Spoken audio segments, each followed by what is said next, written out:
জাহান্নামের আগুন এত মারাত্মক, এত কঠিন, শরীরের যে কোনো জায়গায় লাগার সাথে সাথে কলিজা পুরিয়া সরকার হইয়া যাবে। আল্লাহ তুই আমাদের সবাইকে মাফ করিয়া দে। এ আমার যুবক বাবারা, ঈমানকে মজবুত করো। আন্নাহুমা শাহিদ আলা রাসূলিল্লাহি সাল্লাল্লাহু আলাইহি ওয়াসাল্লাম। পড়বেন না সবাই সাল্লাল্লাহু আলাইহি ওয়াসাল্লাম। নবী আলাইহিস সালাতু ওয়াস সালামকে আল্লাহ পাক অনেক ভালোবাসেন, অনেক মোহাব্বত করেন। এত বেশি মোহাব্বত করেন যে যারা আমার নবীর উপরে একবার দুরূদ পড়বে, আমার মাওলা পাক খুশি হয়ে তাদের 10টা রহমত নাযিল করবে। ক্বালা ক্বালা রাসূলুল্লাহি সাল্লাল্লাহু আলাইহি ওয়াসাল্লাম, লা ইয়াকুদু কওমুন ইয়াসকুল্লাহা তাআলা ইল্লা হাফাতুহুল মালায়েকা ওয়া গাশিয়াতুহুর রাহমা ওয়া নাযালাত আলাইহিমুস সাকিনা ওয়া যাকারুল্লাহু ফী মান ইনদাহু রাহু মুসলিম। এই মাজলিস অনেক গুরুত্বপূর্ণ, অনেক দামি। সংক্ষিপ্ত সময় কিছু সময় আলোচনা করব, খুব খেয়ালের সাথে কথা শোনা চাই, ঠিক না ভাই? যদি আল্লাহ পাক কবুল করেন, একটা কথাও যদি আপনার কলবের মধ্যে বসে যায়, একটা কথার উসিলায় আপনি একজন আল্লাহর ওলি হয়ে যেতে পারেন। বললেন না সুবহানাল্লাহ? ইব্রাহিম বিন আদম রাহমাতুল্লাহ আলাইহি শাহী খানায়, বালা খানায় বিশ্রাম করতেছিলেন, ঘুমাতেছিলেন। হঠাৎ রাত্রে টক টক টক টক আওয়াজ পাইতেছেন ছাদের উপরে। কে ছাদের উপরে এত রাত্রে? শাহী মহলে কে ঢুকছে? উঠছে, দেখে একটা ব্যক্তি। কে তুমি? এখানে কি করতেছো? এখানে আসছো কেন? বলতেছে আমার উট হারানো গেছে, সেই উট খোঁজার জন্য এখানে আসছে। উট হারানো গেছে, খুঁজবার জঙ্গলের মধ্যে, মরুভূমির মধ্যে, রাস্তায় ঘাটে, এই ছাদের মধ্যে কি উট ওঠে না? এখানে উট পাওয়া যায় না?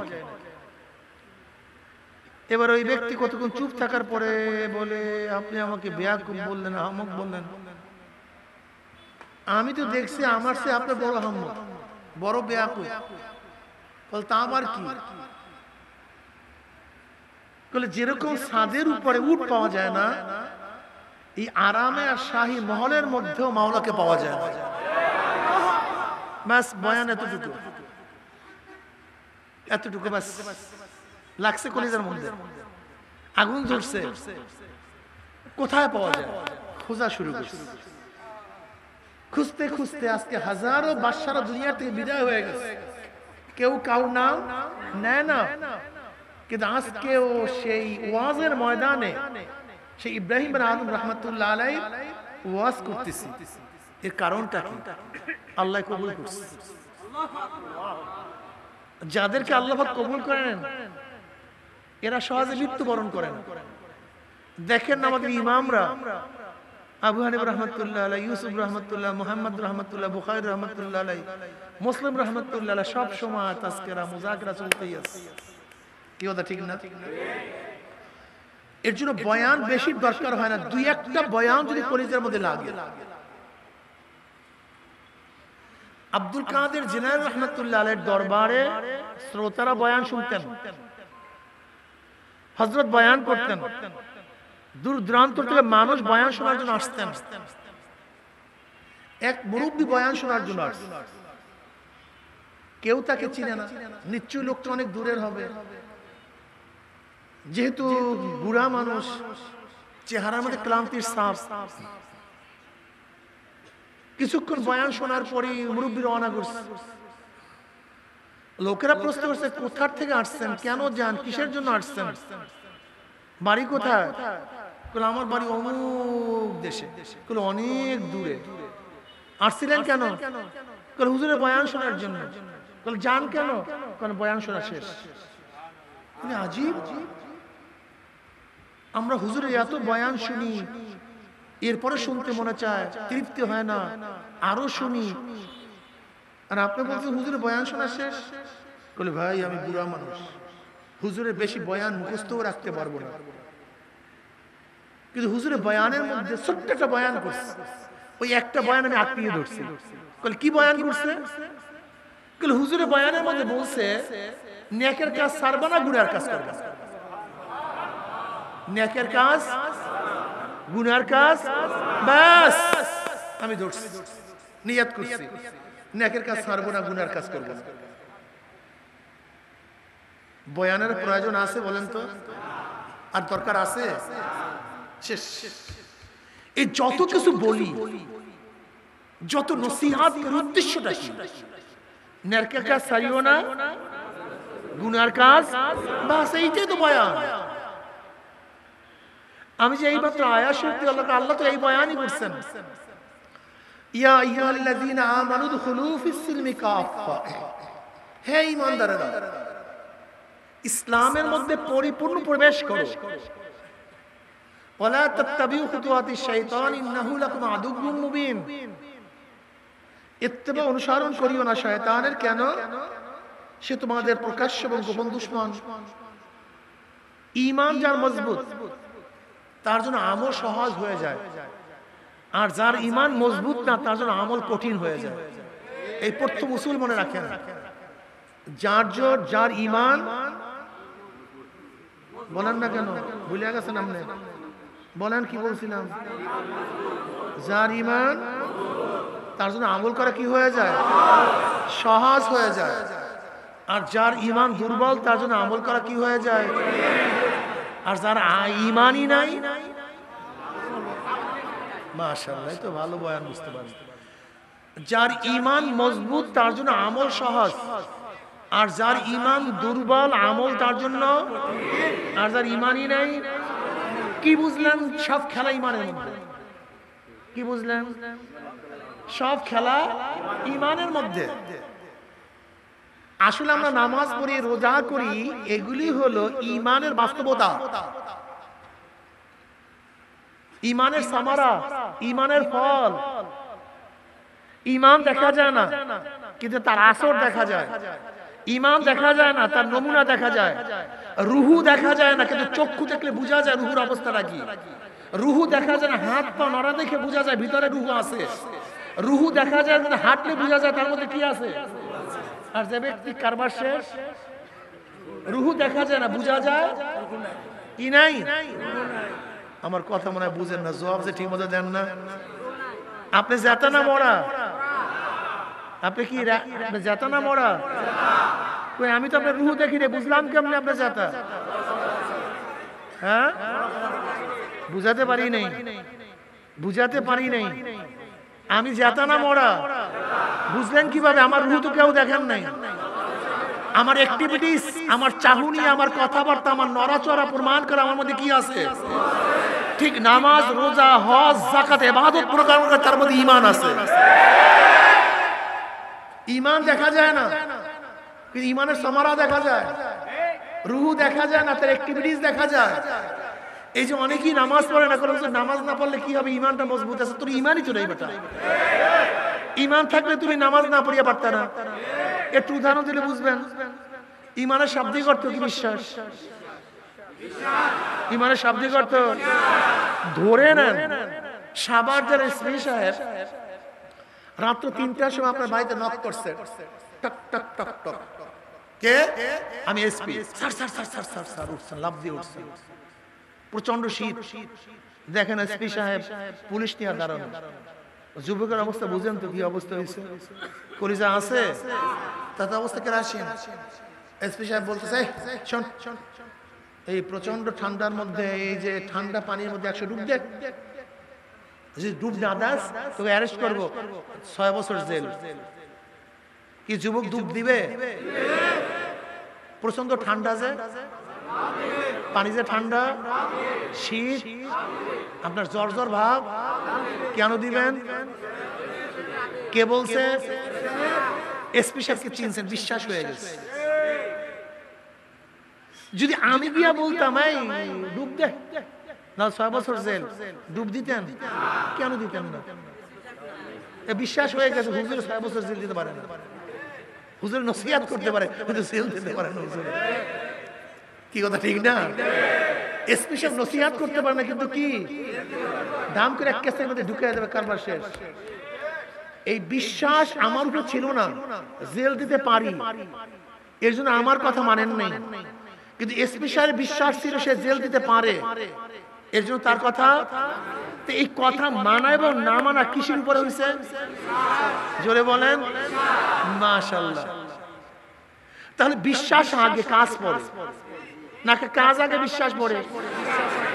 যেমন 100 ফিট উঁচা এক নারিকেল গাছ, আপনাকে বলতেছে নারিকেল গাছে ওঠো, আপনি তাকায় দেখতেছেন পারবো না, এরপরে যে জোর করে আপনাকে উঠাতে চাই, যখনই মাঝখানে যাবেন অবস্থাটা কি হবে? হ্যাঁ, কারণ কি? বিশ্বাস নাই আমি উঠতে পারবো। সহজ উদাহরণ আরো দিই। 5 ইঞ্চি চওড়া 3 ইঞ্চি উঁচা একটা ইট বিছানো, একটা ইট, এই ইটের উপরে সবাই হাঁটতে পারবো কি পারবো না? জোরে বলেন। কে না পারবে? সবাই পারবে। এই বাচ্চা বলেন, এরা বলেন, একটা ইটের উপরে সবাই হাঁটতে পারবো না? কয় ইঞ্চি উঁচা? ভাই আপনারা বয়ান শোনেন না কিন্তু মজা দেখতেছি। কয় ইঞ্চি উঁচা? চওড়া। যদি 5 ইঞ্চি চওড়া এটা যদি 100 ফিট বা 500 ফিট উঁচা হয়, কেন এখানে পারছিলেন এখানে পারবেন না কেন?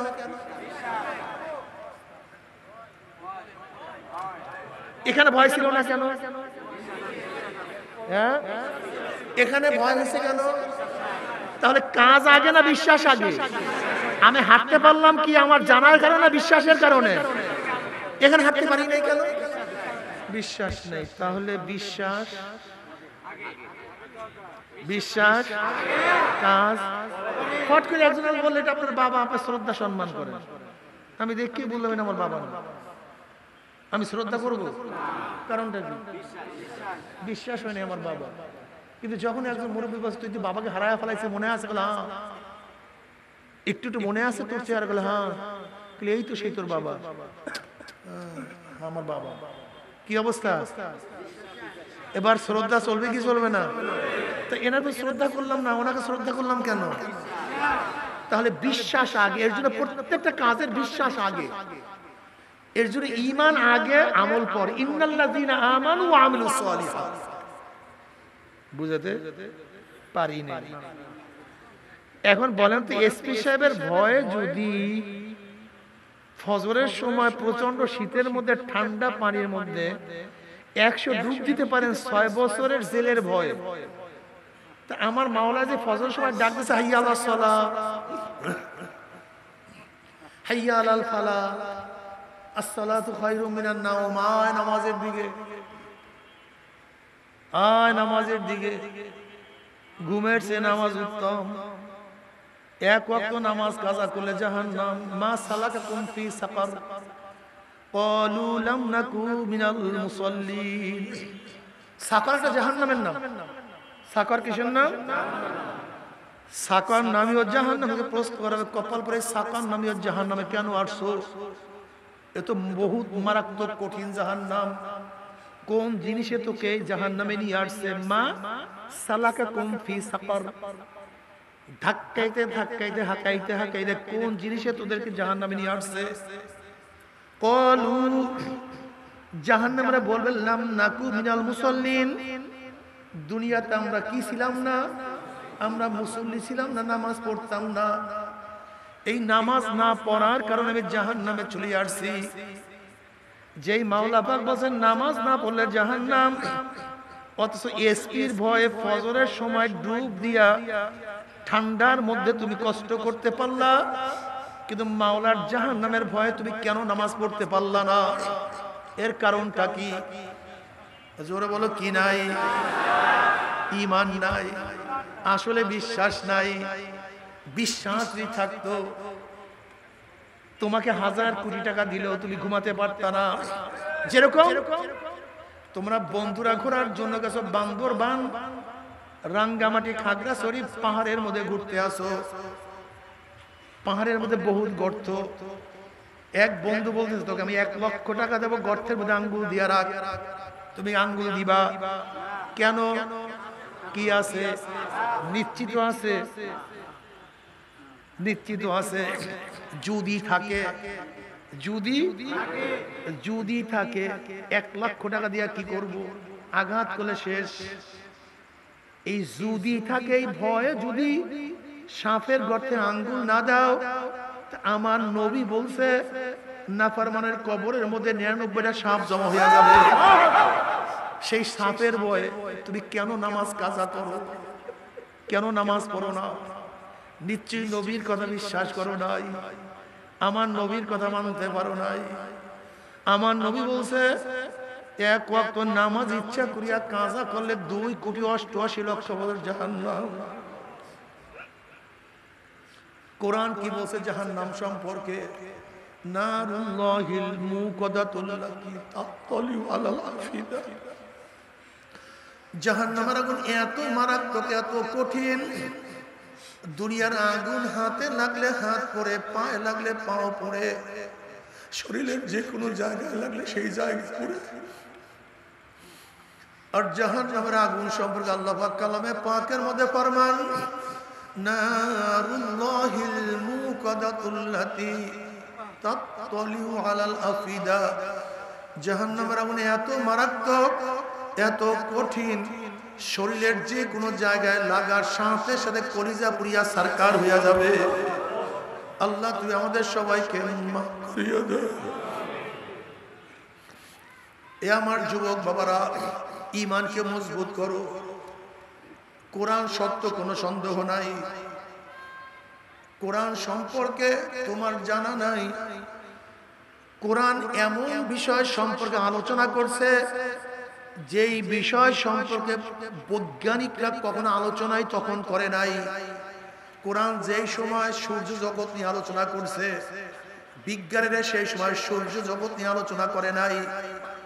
কোরআন ঊর্ধ্ব জগৎ নিয়ে যখন আলোচনা করছে, বিজ্ঞানীরা সেই সময় ঊর্ধ্ব জগৎ নিয়ে আলোচনা শুরুই করে নাই। কোরআন ভূগর্ভ নিয়ে যখন আলোচনা করছে, বিজ্ঞানীরা তখন ভূগর্ভ নিয়ে আলোচনাই করে নাই।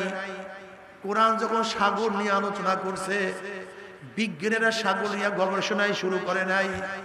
কোরআন যখন পানি নিয়ে আলোচনা করছে, বিজ্ঞানীরা তখন পানি নিয়ে আলোচনা শুরুই করে নাই। কোরআন যখন ভ্রূণ নিয়ে আলোচনা করছে, বিজ্ঞানীরা তখন ভ্রূণের চিন্তাও করে না। কোরআন মানুষের সৃষ্টি রহস্য নিয়ে যখন আলোচনা করছে, বিজ্ঞানীরা তখন সৃষ্টি আলোচনাই করে নাই। অথচ এত বছর আগে কোরআন যা আলোচনা করছে একটাও ভুল নাই, একটাও ভুল নাই, সব ঠিক, সব ঠিক।